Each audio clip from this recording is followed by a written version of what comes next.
j'espère que tu vas bien.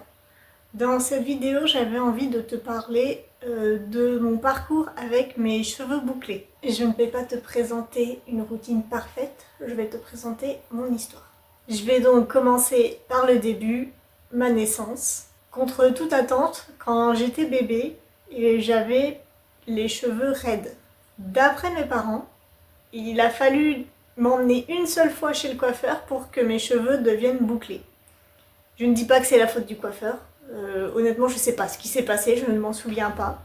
Mais je suis passée d'un bébé avec les cheveux raides à un petit mouton. Ce qui a été compliqué durant toute mon enfance et mon adolescence, c'était d'assumer mes cheveux. Mes parents n'ont pas les cheveux bouclés, donc ils ne savaient pas comment entretenir mes cheveux. Et du coup, j'ai eu le droit à la technique de tous les matins, on se brosse les cheveux jusqu'à ce qu'il n'y ait plus de nœuds. Je suppose que c'est une très bonne façon de se coiffer quand on a les cheveux raides, mais quand on a les cheveux bouclés, ça casse les boucles, ça fait énormément de volume. Et en étant petite, c'est la technique que j'utilisais. Au collège, ça me complexait beaucoup. Du coup, je les tirais. C'est-à-dire que je me mouillais les cheveux tous les soirs et que j'enroulais quelque chose pour qu'ils soient plutôt raides le matin.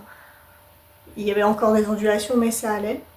Je faisais en sorte d'appuyer ici parce que j'ai des petites mèches ici qui frisottent et qui ont tendance à ressortir. Et après, j'enroulais tout autour ici. Je me faisais une couette enroulée bien serrée et ça ne me gênait pas pour dormir la nuit. Et le matin, quand je me levais, j'avais encore les cheveux un peu humides parce qu'ils avaient eu du mal à sécher, mais ils étaient assez lisses, beaucoup plus que d'habitude, donc ça me convenait. Mais bon, c'est pas pratique. J'avais l'air ridicule la nuit si je devais aller dormir chez quelqu'un, mais j'ai fait ça pendant très longtemps parce que j'avais pas d'autre solution.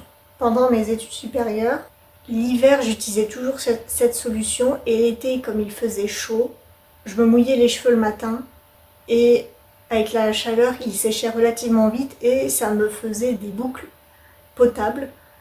Donc je faisais ça. Mais c'est là où je me suis rendu compte, quand je marchais dans les rues, qu'il y avait des gens qui avaient des cheveux bouclés, mais pas moches leurs cheveux bouclés, pas comme les miens, ils avaient des belles boucles. Et je me suis dit que c'était possible en fait d'avoir des belles boucles. Donc je me suis renseignée sur internet. J'ai regardé des vidéos, des tutos, et j'ai compris que les cheveux bouclés et les cheveux raides, c'était complètement deux façons différentes de s'en occuper.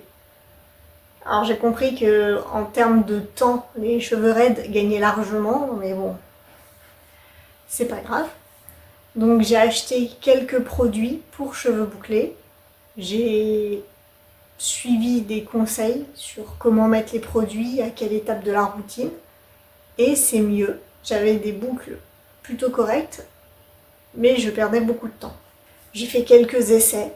J'ai essayé les shampoings et après-shampoing pour cheveux bouclés. En soi, le résultat était correct, mais le matin, quand je me levais, parce que moi je me mouille les cheveux et je fais mon shampoing le soir, le matin c'était catastrophique, j'avais pas du tout des belles boucles. Et c'est pas ce que je voulais comme résultat. Donc je me suis encore plus renseignée et maintenant, je n'applique pas que des produits sous la douche, j'applique aussi des produits hors de la douche sur cheveux mouillés, qui donnent des boucles bien plus définies, mais c'est quand même long à faire. Et alors là, je suis toujours coincée à cette étape-là, je ne sais pas comment m'en sortir. Si vous avez une solution, dites-moi en commentaire. J'arrive pas à faire ma routine cheveux le soir et avoir des cheveux corrects le matin à mon réveil. La nuit, je dois trop bouger et j'ai des cheveux, ça ressemble à n'importe quoi. Donc je suis obligée tous les matins de me mouiller les cheveux et de faire ma routine pour avoir des belles boucles. J'ai un sèche-cheveux avec un diffuseur, donc je pars pas forcément de chez moi les cheveux mouillés, mais je dois prendre 20 minutes le matin juste pour mes cheveux, que j'aimerais bien gagner du temps. Donc si possible, trouver une routine qui fonctionnerait le soir et le matin, j'ai juste à rafraîchir un petit peu et ce serait bon. Mais là, actuellement, le matin, j'ai les cheveux qui tiennent droit sur ma tête, c'est pas possible. Donc, si quelqu'un a une solution, je serais ravie de la lire. J'ai appris à faire avec mes cheveux parce que il y a des jours, je fais ma routine, j'ai des belles boucles. Il y a des jours, c'est un peu plus raté. Bah, c'est la vie. C'est la vie. J'ai aussi appris à faire avec le vent et la pluie parce que des fois j'ai des super cheveux, je sors de chez moi, il pleut, il y a du vent, c'est une catastrophe, ça ne ressemble plus à rien. Mais c'est pareil pour tout le monde. Il y a les filles qui ont les cheveux un peu moins lisses après la pluie, il y a certaines filles comme moi qui ont des frisottis quand il pleut. C'est pas la fin du monde.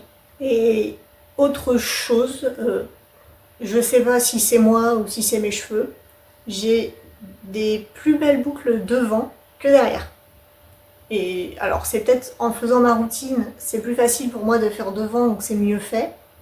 Ou alors c'est mes cheveux qui n'ont pas la même texture devant et derrière, je sais pas si c'est possible. Mais le derrière, il est toujours moins bien réussi. En général, j'ai des boucles vraiment sur les 3-4 derniers centimètres et tout le haut, ils sont plus raides, beaucoup plus ébouriffés, avec des frisottis. Je sais pas comment je me débrouille, je dois faire un truc pas bien. Mais s'il y a quelqu'un qui sait faire une bonne routine sur des cheveux un peu comme les miens, je serais ravie de lire en commentaire comment cette personne fait. On sait jamais, c'est sur un malentendu, ça pourrait marcher sur moi. Et si toi aussi, tu sais pas comment t'occuper de tes cheveux, t'inquiète, un jour, tu trouveras une solution. Ça peut être un peu long, il peut y avoir des ratés, mais au bout d'un moment, on finit par trouver quelque chose de mieux que ce qu'on avait à la base. Et un conseil, si tu dois essayer des astuces pour tes cheveux, des nouveaux produits, essaye des jours où tu sors pas de chez toi. Parce que des fois que cette astuce ne fonctionnerait pas ou rendrait un truc affreux sur ta tête, vaut mieux que tu vois personne. Alors, ma routine, je la change en fonction du temps que j'ai pour me préparer. Il y a vraiment la version j'ai pas le temps, j'ai 2 minutes. Petit coup de brosse. Mes cheveux ne ressemblent à rien, mais petit coup de brosse sur cheveux secs. Et j'attache. À la fin de la journée, mes cheveux sont quasiment raides. Je sais pas comment c'est possible, mais c'est ma technique quand j'ai pas le temps. Quand j'ai 5-10 minutes, je passe un coup d'eau, je mouille mes cheveux et quand ils sont encore bien humides, je scrunch juste comme ça sur tous mes cheveux. Et en fonction du temps que j'ai, soit je les sèche, soit je les laisse comme ça. Si je dis pas de bêtises, c'est ce que j'ai fait ce matin. Donc ça donne ça comme résultat plusieurs heures après. Et quand j'ai le temps, je mouille mes cheveux, je brosse et je mets ça. J'ai déjà présenté dans une autre vidéo les produits que je mets. Ça n'a pas dû changer depuis la dernière fois. Quand c'est bien brossé, que le produit est bien intégré dans les cheveux, je mets ça et je scrunch. Alors la gelée capillaire, il ne faut pas que j'en mette de trop parce que une fois que j'ai fini de scruncher, quand je me sèche les cheveux ou que je laisse sécher à l'air libre, ça peut faire un effet un peu dur, un peu carton. Je ne sais pas trop comment expliquer. Donc soit je dois beaucoup passer mes mains dans mes cheveux pour enlever cet effet-là, mais ça peut vite casser la boucle. Soit je mets de l'huile avant que mes cheveux soient entièrement secs. Quand ils sont secs à peu près à 80%, je n'en ai plus. J'avais pas forcément une huile préférée, mais une huile pour les cheveux c'est mieux, parce que sinon, bon voilà, c'est pas foufou. Je mettais de l'huile dans mes mains, je scrunchais par-dessus, et j'insistais vraiment sur les pointes, parce que c'est là où ça faisait le plus effet carton. Donc j'insistais bien ici, et j'avais quand même un petit peu l'effet, mais pas partout, et ça durait pas très longtemps, je n'avais pas besoin de passer ma main dans mes cheveux toute la journée pour l'enlever, donc c'était bien comme façon de faire, mais pour faire cette routine complète, il faut du temps. Et le matin, quand le réveil il est déjà à 7h, pas vraiment envie de le mettre à 6h30 pour avoir le temps de bien tout faire. Donc en général, Je fais juste mouiller les cheveux, je crunch avec les mains et je mets pas de produit. Si j'ai un peu de temps, je rajoute l'air primeur. La gelée capillaire, je le fais moins souvent, surtout que maintenant j'ai plus d'huile, il va falloir que j'en rachète, parce que là, si je mets de la gelée capillaire, ça va être affreux. L'effet carton est beaucoup plus au toucher qu'à la vue. Mais c'est pas très agréable toute la journée d'avoir un effet carton dans les cheveux. Pour le shampoing et l'après-shampoing, j'utilise la même marque que les autres produits. J'ai pas testé beaucoup de marques, donc je pourrais pas dire s'ils sont vraiment bien ces produits. Ce que je peux dire par contre, c'est qu'ils sont bons. Peu importe le produit, ils sont tous très bons. Ma sœur m'a offert différents produits de cette marque. Je les ai pas tous essayés. J'ai utilisé le shampoing et l'après-shampoing parce que ils étaient vides et j'utilisais d'autres. Les autres produits que j'ai pas encore utilisés, j'attends de finir les bouteilles que j'ai actuellement entamées. Pour l'après-shampoing, j'ai pas vu beaucoup de différence par rapport à celui que j'utilise actuellement. Pour le shampoing, j'aimais pas trop la texture que ça faisait à mes cheveux. Il fallait vraiment que j'utilise de l'après-shampoing après, parce que si j'oubliais d'en mettre de l'après-shampoing, j'avais vraiment des cheveux, ça faisait un peu de la paille, c'était pas agréable. Et j'aime moins l'odeur de ces produits, mais je les ai pas tous utilisés, donc là il me reste la crème de coiffage et le gel de coiffage. J'avoue, je sais même pas ce que c'est la différence entre les deux. Le gel de coiffage, je suppose que ça ressemble à de la gelée capillaire, mais alors la crème de coiffage, si quelqu'un sait, je veux bien une réponse. J'irai voir sur internet au moment où il faudra que je m'en serve. Pour ces produits-là, je ne peux pas te dire s'ils sont chers ou pas vu qu'on me les a offerts.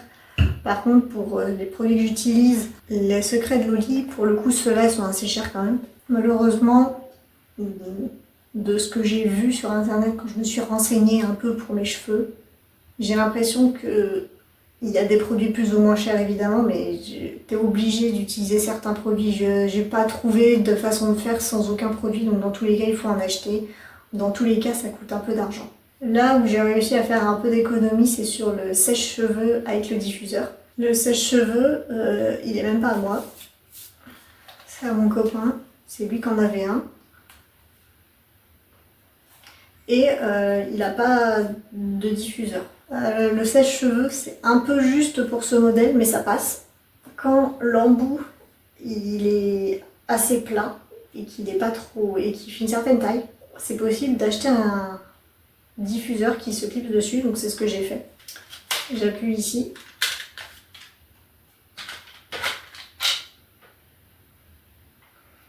Ça arrive parfois qu'il tombe. Parce que le sèche-cheveux, il commence vite à remonter et à s'élargir, donc ça arrive que ça glisse. Donc quand je m'en sers, j'essaye de le garder dans cette position. Comme ça ne tombe pas. De toute façon, c'est un peu le principe du diffuseur, en général c'est plus dans ce sens-là. Mais ça coûte beaucoup moins cher, ce petit bout de plastique, que de racheter tout un sèche-cheveux avec le diffuseur intégré. Sache que si tu sais pas quoi faire avec tes cheveux, t'es pas seul. On est au moins deux. Non, plus sérieusement, il y a plein de personnes qui savent pas comment s'occuper de leurs cheveux. Et ça prend du temps, ça s'apprend. Faut pas désespérer, il faut continuer de se renseigner, il faut essayer des choses. Dans l'idéal, n'achète pas tout de suite un produit qui coûte très cher. Parce que si ça ne fonctionne pas, déjà tu seras déçu et en plus tu n'auras plus d'argent pour tester autre chose. Donc essaye des produits pas trop chers dans un premier temps. Les résultats seront peut-être pas incroyables, mais ça permettra de voir si ça a quand même des résultats ou pas. J'espère que cette vidéo aura quand même pu t'aider un peu à relativiser sur tes cheveux si tu as également des cheveux bouclés indomptables. Et je dis pas que avoir des cheveux lisses c'est facile non plus. Je pense qu'il y a quand même des inconvénients à avoir les cheveux lisses, même si je ne les rencontre pas au quotidien, vu que je ne fais pas partie de ces personnes. C'est pas facile non plus, donc bonne chance à ces personnes-là. Porte-toi bien et à dans 2 semaines.